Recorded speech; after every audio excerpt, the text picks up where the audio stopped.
రాష్ట్ర వ్యాప్తంగా ఉన్న కోస్టల్ కారిడార్ను పర్యాటకంగా అభివృద్ధి చేశామని పర్యాటక శాఖ మంత్రి కందుల దుర్గేష్ తెలిపారు. నెల్లూరు జిల్లా సూళ్లూరుపేటలో ఫ్లేమింగ్ ఫెస్టివల్ను ఆయన ప్రారంభించారు. అనంతరం అధికారులతో అభివృద్ధిపై సమీక్షించారు. అలాగే నేలపట్టు పులికాట్ పక్షుల రక్షిత కేంద్రాన్ని సందర్శించారు. వైసీపీ ప్రభుత్వానికి చిత్తశుద్ధి లేకపోవడం వల్లే 4 సంవత్సరాలు ఫ్లేమింగో ఫెస్టివల్ను నిర్వహించలేకపోయారంటున్న మంత్రితో మా ప్రతినిధి మునీంద్ర ఫేస్ టు ఫేస్. 4 సంవత్సరాల విరామం తర్వాత మళ్ళీ సూళ్లూరుపేట కేంద్రంగా నేటి నుంచి ప్రారంభమైనటువంటి ఫ్లేమింగో ఫెస్టివల్ను పర్యాటక శాఖ మంత్రి కందుల దుర్గేష్ గారు కూడా ఈరోజు ప్రారంభించారు. అదేవిధంగా ఇక్కడ ఉన్నటువంటి నేలపట్టు బర్డ్స్ శాంచరీని ఆయన స్వయంగా తిలకిస్తున్నారు. అయితే మొత్తం మీద అంటే ఈ ఫ్లేమింగో ఫెస్టివల్తో పాటు ఇక్కడ ఉన్నటువంటి పక్షుల రక్షిత కేంద్రాలపై ఆయన ఏమంటారు అనే విషయం తెలుసుకునే ప్రయత్నం. సార్ చెప్పండి, ఈరోజు మీరు ఘనంగా ఈ ఫ్లేమింగో ఫెస్టివల్ను ప్రారంభించారు. అయితే 4 సంవత్సరాలు విరామం అసలు ఎందుకు వచ్చింది ఈ ఫ్లేమింగో ఫెస్టివల్కి?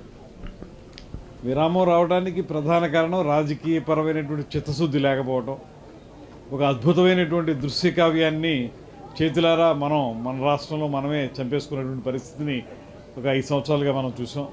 ఇప్పుడు మళ్ళీ ఏదైతే ఇక్కడ అద్భుతమైనటువంటి ప్రకృతి సౌందర్యం ఉందో, అదేవిధంగా ఇక్కడ ఉన్నటువంటి పర్యావరణ పరిరక్షణ కానివ్వండి, పక్షుల్ని పరిరక్షించుకోవడం కానివ్వండి, లేకపోతే ఇక్కడ ఉన్నటువంటి ఎన్విరాన్మెంట్ని కాపాడుకోవడం కానివ్వండి, బయోడైవర్సిటీ కానివ్వండి, ఇవన్నింటినీ కాపాడుకోవాలంటే ఒక పక్కన రాజకీయ చిత్తశుద్ధి ఉండాలి, పొలిటికల్ విల్. అదేవిధంగా అధికారుల యొక్క పూర్తిగా వారు వాటిని బాగా చేయాలనేటువంటి ఆలోచన ఉండాలి. ఈ రెండు ఉంటేనే ఆలోచన, ఎగ్జిక్యూషన్ రెండు ఉంటేనే బాగా జరుగుతాయి. అవి రెండు కూడా 5 సంవత్సరాల పదవీ కాలంలో ఆ ప్రభుత్వం దగ్గర లేవు. ఇప్పుడు ఈ ప్రభుత్వం అయితే మాత్రం పూర్తిగా ఈ మనకున్నటువంటి జీవ వైవిధ్యాన్ని కాపాడాలని, ఈ బయోడైవర్సిటీని కాపాడాలనేటువంటి ఆలోచనని ఈ ప్రభుత్వం చేస్తూ ఉంది. అందుకే ఫ్లేమింగో ఫెస్టివల్ ద్వారా మళ్ళీ రాష్ట్రంలో అన్ని ఉత్సవాల్ని, బీచ్ ఫెస్టివల్స్ కానీ ఇతరతర ఫెస్టివల్స్ అన్నింటినీ కూడా మళ్ళీ మొదలు పెట్టాలనేటువంటి ఆలోచన ముఖ్యమంత్రి చంద్రబాబు నాయుడు గారు, ఉప ముఖ్యమంత్రి పవన్ కళ్యాణ్ గారు ఇద్దరు కలిసి చేపట్టారు. దాన్ని ఇవాళ ప్రారంభించుకోవడం చాలా ఆనందంగా ఉంది. రాబోయే రోజుల్లో అక్రాస్ ది కోస్ట్ మనకి 974 కిలోమీటర్ల పొడవున ఉన్నటువంటి సముద్ర తీరం పొడవునా కూడా అనేక కార్యక్రమాలు చేసుకోవచ్చు. దాని ద్వారా జీవ వైవిధ్యాన్ని కాపాడుకోవచ్చు. దీన్ని ఖచ్చితంగా ముందుకు తీసుకెళ్లాలన్న ఆలోచనతో మేము ఇందులో పాల్గొంటున్నాం. ఇక్కడ ఉన్నటువంటి పక్షుల రక్షిత కేంద్రాలు, అదేవిధంగా పులికాట, అదేవిధంగా శ్రేయర్కోట రాకెట్ కేంద్రాలు అన్నీ కూడా ఇక్కడ దాదాపుగా కొన్ని పర్యాటక ప్రాంతాలు అనేకమైనటువంటి ఉన్నాయి.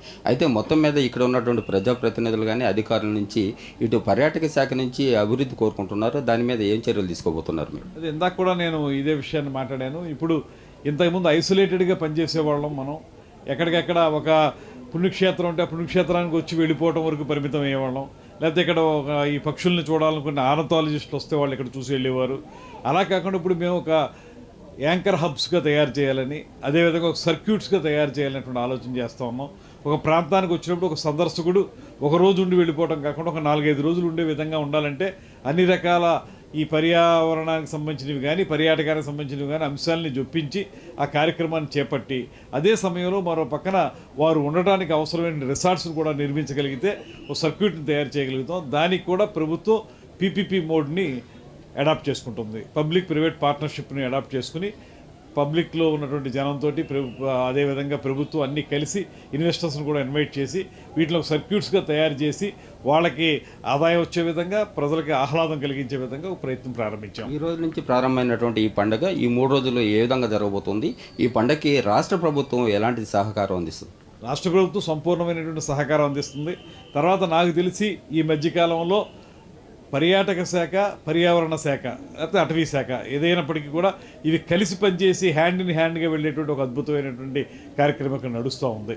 ఒక పక్కన టూరిజం వారు, మరో పక్కన ఫారెస్ట్ వారు అందరూ కూడా కలిసి ఈ కార్యక్రమాలు చేపడుతున్నారు. అందులోనూ కేవలం ఊరికే సందర్శకులను ఆకర్షించే విధంగా మాత్రమే కాకుండా మరో పక్కన దీనికి ఒక కార్యాచరణని, యాక్షన్ ప్లాన్ని తయారు చేసుకోవడానికి వీలుగా సింపోజియం ఏర్పాటు చేసుకోవటం, అదేవిధంగా కార్పొరేట్ సోషల్ రెస్పాన్సిబిలిటీ ద్వారా ప్రజలు ఉపయోగపడేటువంటి కార్యక్రమాలను చేపట్టడానికి వీలుగా వారిని ఇన్వైట్ చేసి వారితో ఒక ఆలోచనలు పంచుకోవటం.